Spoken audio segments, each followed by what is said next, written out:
السلام علیکم ورحمۃ اللہ تعالی وبرکاتہ۔ پیارے بچوں، مختصر القدوری میں آج ہمارا سبق وَإِن تَزَوَّجَ الْمُسْلِمُ عَلَى خَمْرٍ أَوْ خِنزِيرٍ سے ہے۔ بات چل رہی ہے مہر کو بیان کرنے کی۔ تو ایک مسئلہ ہے کہ ان تزوج المسلم، کہ ایک شخص مسلمان عورت سے شادی کرتا ہے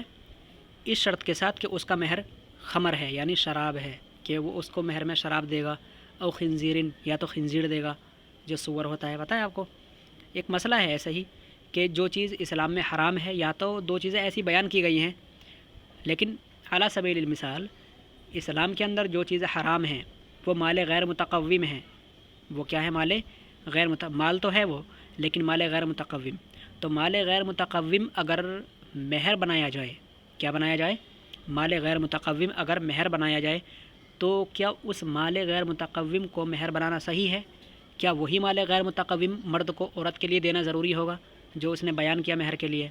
تو اگر مسلمان نے شادی کی اور کہا کہ میں آپ کو مہر میں خمر دوں گا یعنی کہ شراب دوں گا، او خنزیرن یا تو خنزیر لا کر کے دوں گا، اس نے ایسا کہا تو کیا اس کو وہی دینا پڑے گا یا کچھ اور ہے اس کا مسئلہ؟ تو بتا رہے ہیں کیونکہ اگر وہ شراب دے گا تو شراب تو حرام ہے، اور خنزیر دے گا تو خنزیر بھی حرام ہے اور عین نجس ہے۔ تو ایسی صورت میں کیا عورت کے لیے مہر یہی چیز ہوگی جو مرد نے رکھی ہے؟ یہ اس کے متعلق شریعت کچھ کہتی ہے۔ فقہاء کرام کیا کہتے ہیں؟ تو فرماتے ہیں امام قدوری، ان تزوج المسلم، اگر مسلمان نے شادی کی اس شرط کے ساتھ کہ مہر میں علی خمرن، کہ وہ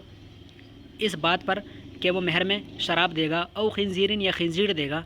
فن نکاح جائز، تو نکاح تو بہرحال جائز ہے، ولہا مہر مثلہا، لیکن مہر کی جہاں تک بات ہے تو اس عورت کے لیے اس کا مہر مثل ہوگا۔ آئی بات سمجھ میں؟ یعنی خنزیر بھی نہیں ہوگا مہر، اور کیا ہے شراب بھی نہیں، بلکہ اس کے لیے مہر ہوگا، اور مہر کے اندر وہ کوئی بھی مالی چیز دے سکتا ہے جو مال بننے کی صلاحیت رکھتی ہو، اور کتنی قیمت ہوگی اس مہر کی؟ وہ مہر مثل ہوگا، یعنی کہ ان جیسی عورتوں کے لیے جتنا مہر دیا جاتا ہے وہ چیز اس کو دی جائے گی، اور اتنی قیمت کی دی جائے گی جتنی قیمت کی ان جیسی عورتوں کو ملتی ہے معاشرے کے اندر۔ آئی بات سمجھ میں؟ تو پتہ چلا کہ خمر اور خنزیر اگر متعین کیا جائے تو یہ تعین ثابت نہ ہوگی، بلکہ اس کے بدلے میں مہر مثل دینا ہوگا، اور نکاح جائز ہے۔ ٹھیک ہے؟ وَإِن تَزَوَّجَهَا، آگے سے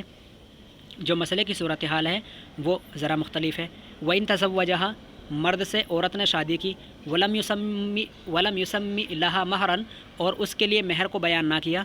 وَلَمْ يُسَمِّ لَهَا مَهْرًا کا معنی ہے شادی کی مرد نے عورت سے، وَلَمْ يُسَمِّ لَهَا مَهْرًا، اور عورت کے لیے مہر کی تعین نہیں کی اور مہر کو بیان نہیں کیا۔ ثُمَّ تَرَاوَيَا عَلَى تَسْمِيَةِ مہری جی علی تسمیت مہرین، یہ نیچے جو عبارت ہے نا اتنی ساری، یہ تشریح ہے، یہ حاشیہ ہے کتابوں کا جو آپ دیکھتے ہو اور پاس سائڈ میں لگا رہتا ہے نا، تو یہ اس کتاب کے اندر نیچے حاشیہ ہے۔ آپ یہ نہیں سمجھنا کہ مطلب یہ عبارت چھوڑ دی حضرت پڑھایا نہیں، تو یہ حاشیہ لگا ہوا ہے۔ آئی بات سمجھ میں؟ یہ قدوری نہیں ہے، یہ قدوری کا حاشیہ ہے۔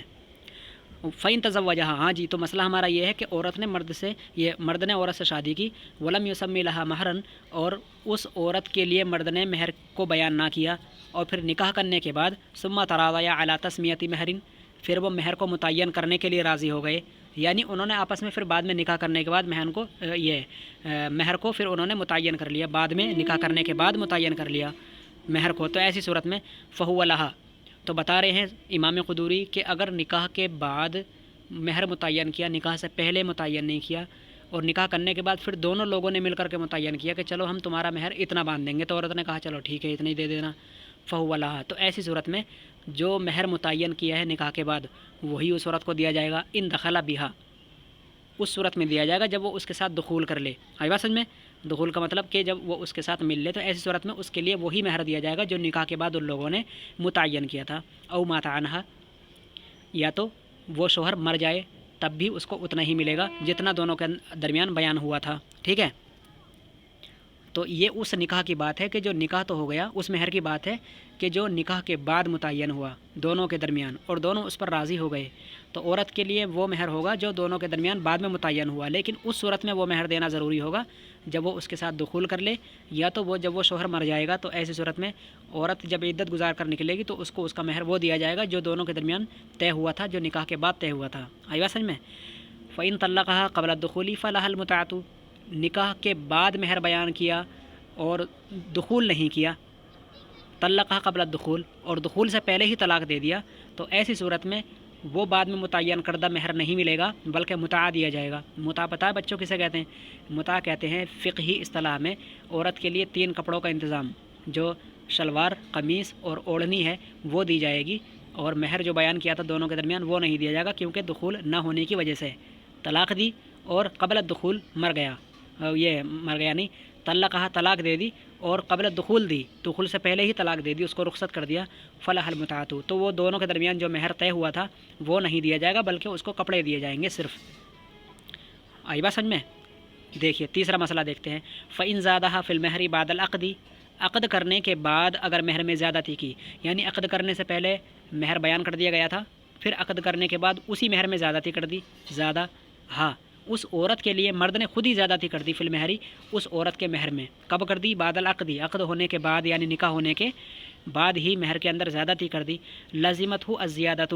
تو مرد کے اوپر وہ زیادہ کیا ہوا جو مہر ہے وہ بھی لازم آئے گا، وتسقط بالطلاق قبل الدخول، اور یہ زیادتی ساقط ہو جائے گی بالطلاق قبل الدخول، دخول سے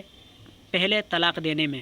یعنی دخول سے پہلے طلاق دے دی تو جو عقد کے بعد زیادتی کی تھی مہر کے اندر وہ زیادتی ساقط ہو جائے گی، کب؟ جب وہ طلاق دے دے دخول سے پہلے ہی، آئی بات سمجھ میں؟ اور اگر لازمت ہو الزیادۃ، زیادتی ہر حال میں اس کے لیے لازم ہوگی، لیکن ایک صورت میں لازم نہیں ہوگی، جب وہ اس کو طلاق دے قبل الدخول تو زیادتی ساقط ہو جائے گی، اور جو مہر متعین کیا گیا ہوگا وہ دینا لازم ہوگا، آئی بات سمجھ میں؟ وَإِنْ حَطَّتْ عَنْهُ فِي مَهْرِهَا، اور بتا رہے ہیں چوتھا مسئلہ، اور اگر مرد نہیں، وَإِنْ حَطَّتْ عَنْهُ، اور اگر مرد سے عورت خود ہی ساقط کر دے، حطت کا معنی ہے کمی کر دے، ٹھیک ہے، تخفیف کر دے، حطت عنہ فی مہرها من مہرها، مہر کے اندر کمی کر دے یا مہر کو مکمل ہی معاف کر دے، صح الحط، تو اس کا مہر کو معاف کرنا یا مہر کے اندر کمی اور تخفیف کرنا صحیح ہوگا، ٹھیک ہے، یہ چوتھا مسئلہ ہے۔ وَإِنْ حَطَّتْ عَنْهُ فِي مِن مَهْرِهَا، اور اگر وہ اپنے مہر میں سے کمی کر دے، صح الحط، تو مہر کو کم کرنا عورت کے لیے یہ صحیح ہوگا کیونکہ وہ اس کا حق ہے، اگر کوئی بندہ اپنا حق معاف کر دے یا اس کے اندر کمی کر دے تو یہ بالکل صحیح ہوگا چونکہ وہ اس کا حق ہے، آئی بات سمجھ میں؟ تو بچے یہاں پر کتنے مسئلے ہوئے آج؟ ایک مسئلہ تو یہ ہوا کہ ایک مسلمان اس شرط پر شادی کر رہا ہے کہ وہ مہر میں اس کو شراب دے گا یا خنزیر دے گا، تو ایسی صورت میں مہر مثل دینا ہوگا، ٹھیک ہے، کیونکہ مال غیر متقوم، یعنی کہ وہ مال جو مال تو ہے لیکن اسلام میں وہ حرام ہے، تو ایسی صورت میں وہ مال غیر متقوم ہے، مال غیر متقوم کی صورت میں اگر اس کو مہر کے طور پر بنایا جائے مال غیر متقوم کو، تو ایسی صورت میں مرد پر عورت کے لیے مہر مثل لازم ہوگا، یعنی کہ وہ مہر دیا جائے گا جو معاشرے میں ان جیسی عورتوں کے لیے متعین ہوتا آ رہا ہے، ٹھیک ہے۔ دوسرا مسئلہ یہ تھا کہ مرد نے عورت سے شادی کی اور اس کا مہر بیان نہ کیا، پھر نکاح کرنے کے بعد وہ دونوں مہر متعین کرنے پر راضی ہوئے، ٹھیک ہے، تو اس کے لیے وہی ہوگا جو بعد میں وہ لوگ جس مہر کے لیے راضی ہوئے ہیں، اگر وہ اس کے ساتھ دخول کر لے یا تو اس کو چھوڑ کر مر جائے تو ایسی صورت میں وہ متعین کیا گیا مہر ان دونوں پر لازم آئے گا، یہ اس مرد پر لازم آئے گا اس عورت کے لیے، ٹھیک ہے۔ اور اگر وہ طلاق دے دے دخول سے پہلے تو ایسی صورت میں نکاح کے بعد متعین کیا گیا مہر دینا لازم نہ ہوگا بلکہ فلاح المتعۃ، ایسی صورت میں دخول سے پہلے چونکہ طلاق دی جا چکی ہے تو متع دینا لازم ہوگا، متع کہتے ہیں 3 کپڑوں کو، شلوار، قمیص اور اوڑھنی، تو وہ دی جائے گی۔ اور اگر مہر میں زیادتی کی گئی عقد کے بعد یعنی نکاح کے بعد، جو مہر متعین کیا گیا تھا نکاح سے پہلے ان لوگوں نے اس نکاح کے اندر زیادتی کر لی، اس مہر کے اندر زیادتی کر لی نکاح کے بعد، جو مہر نکاح سے پہلے متعین کیا گیا تھا اس مہر میں نکاح کے بعد زیادتی کر لی، تو ایسی صورت میں لازمت ہو الزیادۃ، مرد کو زیادہ مہر کے ساتھ یعنی جو زیادتی کی گئی ہے وہ زیادتی بھی مرد کے اوپر لازم ہوگی، وتسقط، لیکن یہ زیادتی جو ہوگی ساقط ہو جائے گی بالطلاقی، طلاق دینے سے قبل الدخول، ٹھیک ہے، دخول سے پہلے طلاق دینے سے زیادتی ساقط ہو جائے گی۔ مان لیجیے اعلیٰ سبیل المثال ہم مثال دے رہے ہیں، طلاق سے پہلے، یہ طلاق کہہ رہے ہیں، نکاح سے پہلے مرد اور عورت کے درمیان بات طے ہوئی، مرد نے کہا کہ میں آپ کو 1,20,000 روپے دوں گا مہر کے اندر، آئی بات سمجھ میں؟ مہر میں کتنے؟ 1,20,000 کسی نے تذکرہ کیا، اور پھر جب نکاح ہو گیا تو مرد نے خوشی میں آ کر کہہ دیا کہ چلو اس میں